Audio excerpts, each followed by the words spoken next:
Assalamualaikum warahmatullahi wabarakatuh. Perkenalkan, saya Yofikar Fatul Karida, NIM 1904-2039 dari jurusan Ilmu Administrasi Negara Fakultas Ilmu Sosial Universitas Negeri Padang.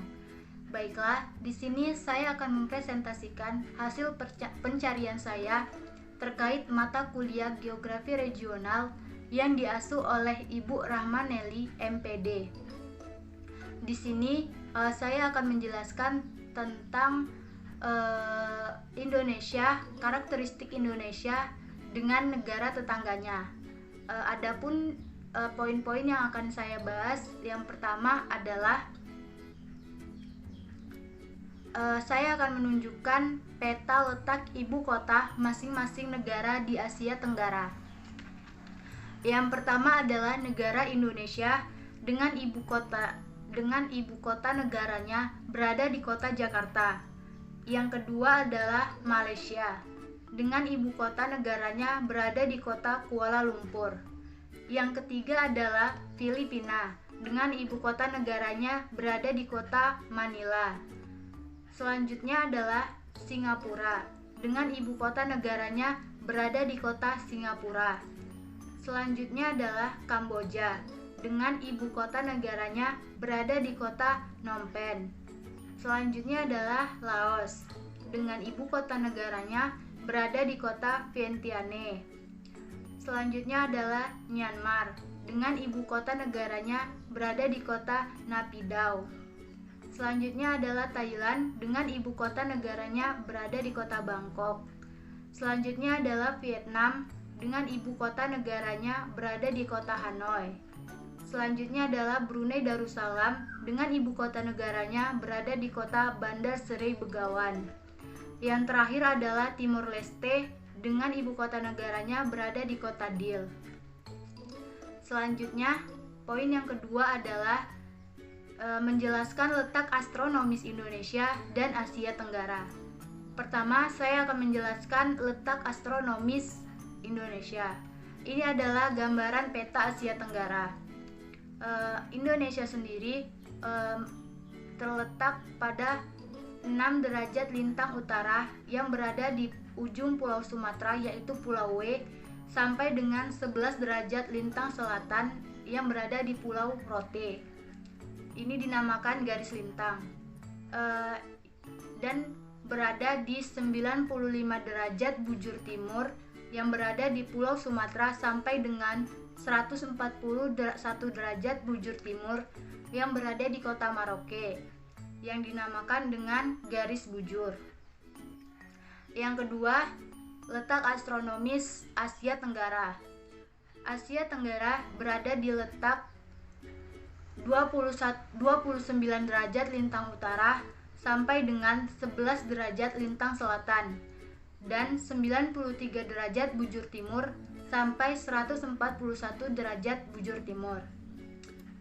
Selanjutnya saya akan menyebutkan letak astronomis dari masing-masing negara yang berada di Asia Tenggara. Yang pertama adalah Thailand dengan letak astronomisnya berada di 5 derajat lintang utara sampai 21 derajat lintang utara dan 97 derajat bujur timur sampai 106 derajat bujur timur.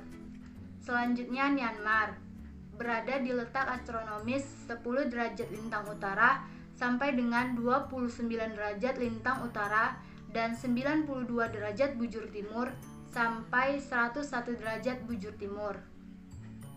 Selanjutnya Malaysia berada di letak astronomis 1 derajat lintang utara sampai 7 derajat lintang utara dan 100 derajat bujur timur sampai 119 derajat bujur timur. Selanjutnya adalah Singapura berada di letak astronomis 1 derajat 15 lintang utara sampai dengan 1 derajat 26 lintang utara dan 103 derajat bujur timur sampai 104 derajat bujur timur. Selanjutnya adalah Vietnam, yaitu 8 derajat lintang utara sampai 23 derajat lintang utara dan 102 derajat bujur timur sampai 109 derajat bujur timur. Selanjutnya adalah Kamboja, berada di letak astronomis antara 10 derajat lintang utara sampai 14 derajat lintang utara dan 102 derajat bujur timur sampai 108 derajat bujur timur.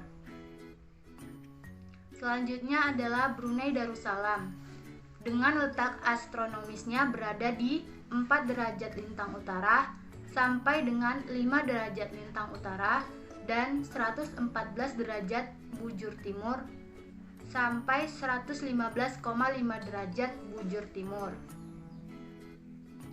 Selanjutnya adalah Filipina, berada di letak astronomis antara 5 derajat lintang utara sampai 21 derajat lintang utara dan 117 derajat bujur timur sampai 126 derajat bujur timur.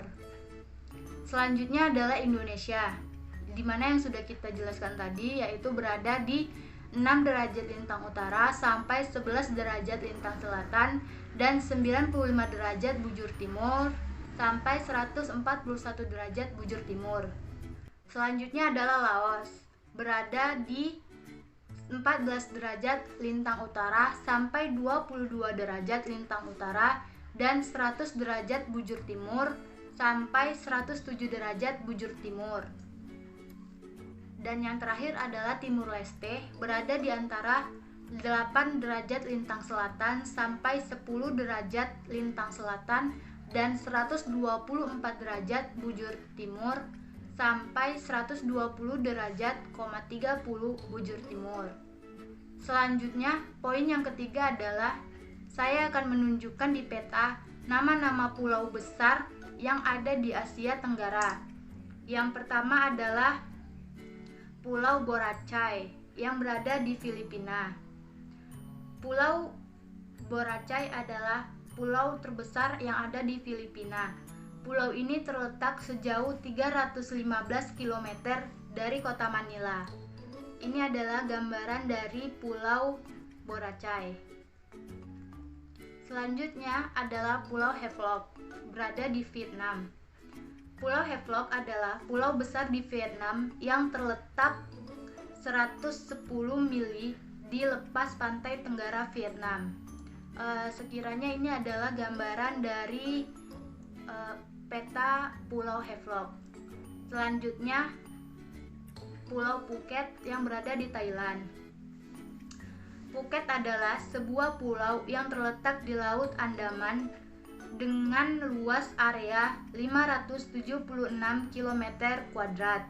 Pulau ini terbentuk memanjang dari utara ke selatan dengan panjangnya 50 km dan lebar 20 km. Ini adalah gambaran dari Pulau Phuket. Selanjutnya adalah Pulau Bali yang berada di Indonesia. Pulau Bali adalah bagian dari Kepulauan Sunda kecil sepanjang 153 km dan selebar 112 km, sekitar 3,2 km dari Pulau Jawa. Ini adalah gambaran dari Pulau Bali. Selanjutnya adalah saya akan menunjukkan di peta nama-nama sungai terbesar di Asia Tenggara. Yang pertama adalah Sungai Irrawaddy yang berada di Myanmar. Sungai Irrawaddy terletak di Myanmar, memiliki panjang hingga 2000 km. Sungai ini membentang melintasi sebagian Myanmar. Ini adalah gambaran dari Sungai Irrawaddy. Selanjutnya adalah Sungai Salween yang masih berada di Myanmar. Sungai Salween adalah sungai yang terpanjang di Myanmar, berhulu dari plato Tibet. Panjang Sungai Salween keseluruhan mencapai 2.815 km. Ini adalah gambaran dari Sungai Salween.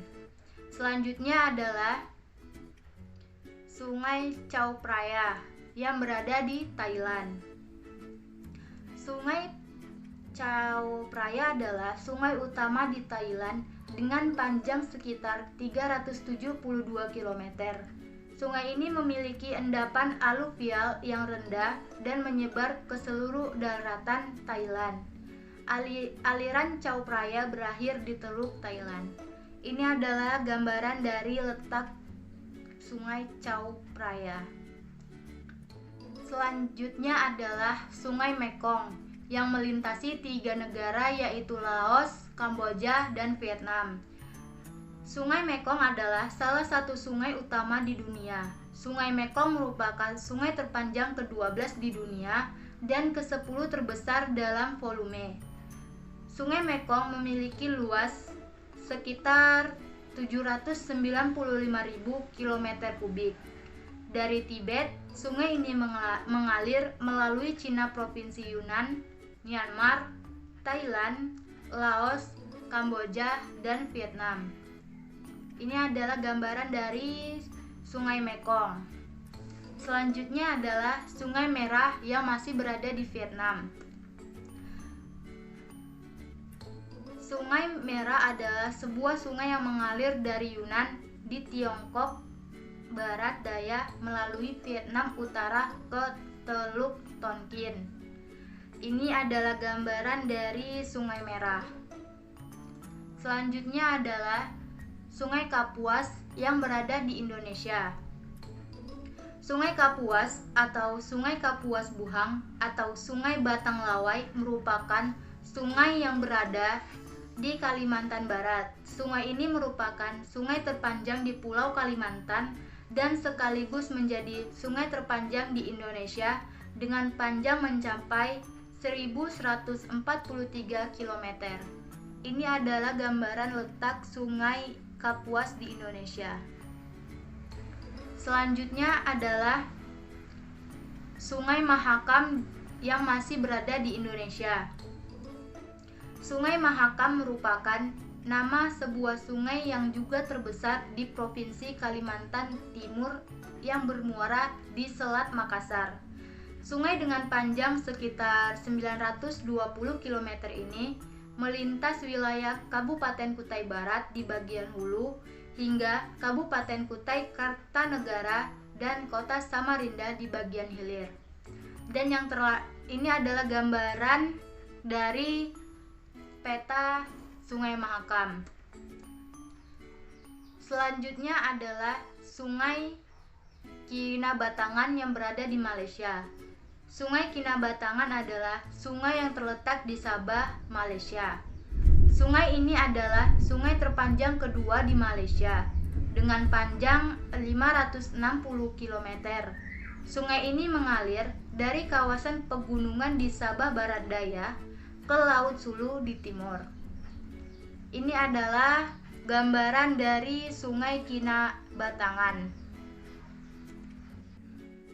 Selanjutnya, saya akan menjelaskan tentang aktivitas penduduk Asia Tenggara, baik itu sosial, ekonomi, serta budayanya. Dilihat dari kependudukan, Asia Tenggara 90% diantaranya berasal dari suku Melayu.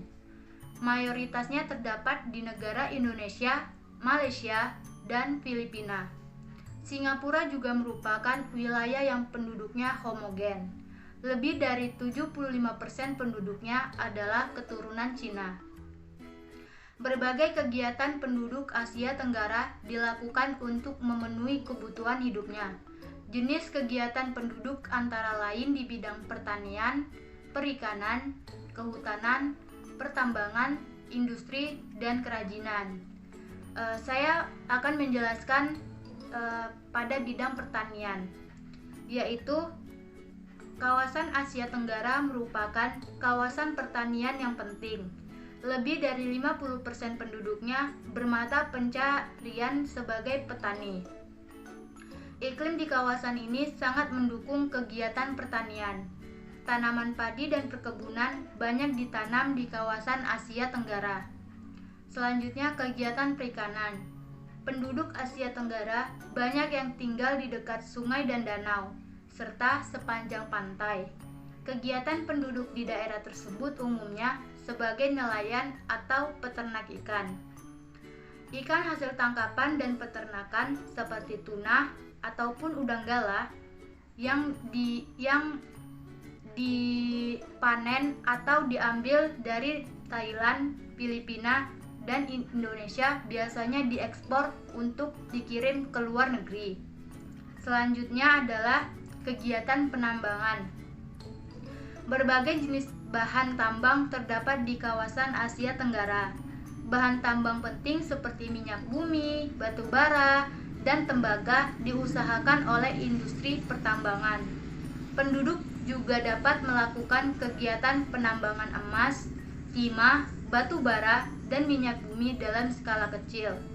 Di Indonesia, penambangan rakyat dilakukan penduduk Bangka untuk mendapatkan timah. Sedangkan di Kalimantan Barat dan Papua, penduduk menambang emas dengan cara didulang. Selanjutnya, pembalakan atau kehutanan. Kawasan Asia Tenggara memasok kayu tropis kebutuhan dunia. Jenis pohon seperti mahoni, eboni, ulin, serta jati tumbuh di hutan hujan tropis yang berada di Asia Tenggara. Kegiatan pembalakan dilakukan untuk mendapatkan kayu hutan. Industri pembalakan memperkerjakan banyak penduduk. Sebagian besar hasil kayu, baik gegarjian dan gelondongan, diekspor ke Jepang dan Amerika Serikat. Selanjutnya adalah kegiatan industri. Di kawasan Asia Tenggara terdapat banyak industri yang menghasilkan berbagai jenis barang. Industri menyerap banyak tenaga kerja. Industri besar seperti pabrik mobil dan elektronik membutuhkan tenaga kerja yang ahli dan terampil. Tetapi industri kecil seperti industri kerajinan banyak dilakukan penduduk Asia Tenggara. Sebagai contoh, kerajinan tikar serta tas anyaman dilakukan penduduk Filipina. Kerajinan payung dilakukan penduduk Thailand, serta kerajinan batik dan ukiran dilakukan penduduk Indonesia. Hasil kerajinan dapat dijadikan souvenir dan dijual kepada wisatawan. Wilayah Asia Tenggara memiliki sumber daya alam yang menghasilkan komoditas kegiatan ekonomi dan perdagangan. Sumber daya alam ini antara lain kesuburan tanah, kekayaan laut, dan sumber daya minyak bumi. Kebudayaan penduduk di Asia Tenggara memiliki bahasa yang beraneka ragam. Di wilayah semenanjung Malaysia dan Indonesia, penduduk menggunakan bahasa Melayu. Di Filipina, bahasa Melayu juga digunakan meski tidak dominan. Bahasa Thai dan Lao digunakan di daratan utama Asia Tenggara. Demikianlah hasil presentasi dari saya. Lebih dan kurangnya saya mohon maaf. Terima kasih kepada yang sudah menonton dan semoga video ini dapat bermanfaat bagi kita semua. Assalamualaikum warahmatullahi wabarakatuh.